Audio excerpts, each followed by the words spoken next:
Way too fast.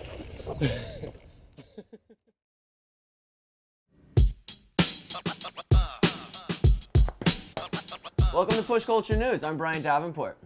Thank you for joining us for the August edition of the Push Culture News Desk. If you have not yet, please subscribe to our channel and stay up to date at pushculturenews.com. Mark your calendars for Broadway Bomb weekend. If we haven't given you enough incentive yet to be here, we would like to invite you to the Blue Sky Mile Challenge. For the first time ever, there will be a closed course, IDSA sanctioned event on Friday, October 19th, the Friday before the Broadway Bomb. This will bring together the best racers for the very first time in a short course bracketed racing format.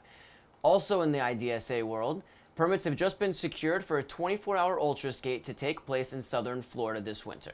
For more information, stay up to date with theidsa.org.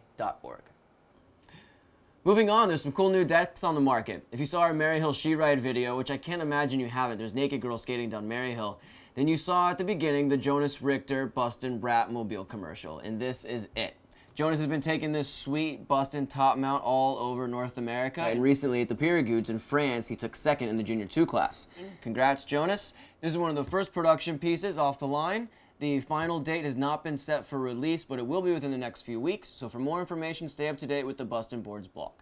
Up next, we have a really cool board from a small East Coast-based company. This is the Lifelong Longboards Seeker.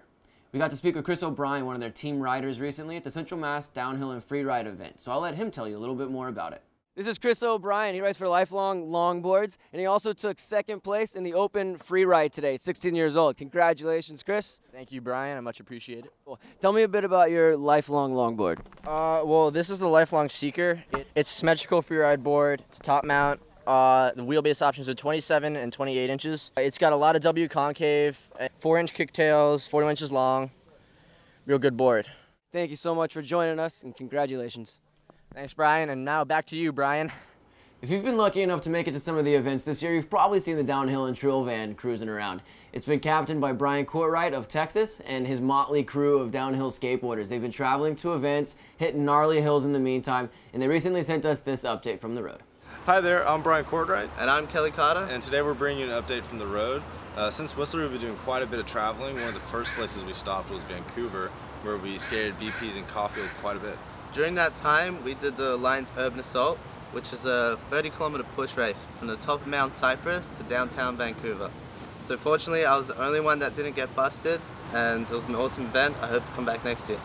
After that, we headed out to beautiful Summerlin, British Columbia, where we hit up Giant's Head Freeride 5. Andrew Monahan and all the volunteers put in quite a bit of effort to pull off one of the raddest events I've ever been to. Definitely going to make sure to get back there next year for that. Back to you, Brian. Now for an update on the IGSA. The Euro Tour made its first stop in the Czech Republic at the Kozakov Challenge. Prior to the semifinals, torrential downpour forced race officials to shorten the track. The start was moved downhill, the finish was moved up, and the race moved on. Kevin Busch of Switzerland, the 5th fastest qualifier, went home with his first World Cup victory. Congratulations, Kevin.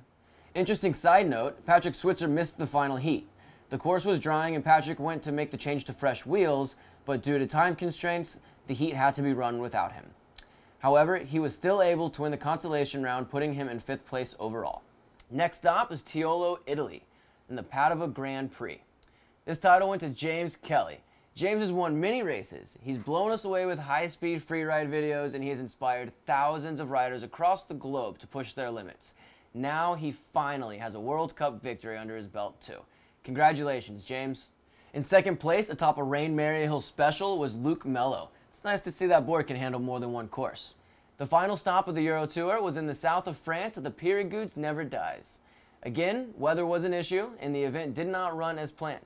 A final heat was determined based on who led Saturday's qualifying brackets. The 4 fastest raced one heat to determine the results. In the end, Douglas Silva took home top honors in France. Add to Lewis' 3rd place finish in Italy, and it's no surprise he is your current World Cup Series points leader.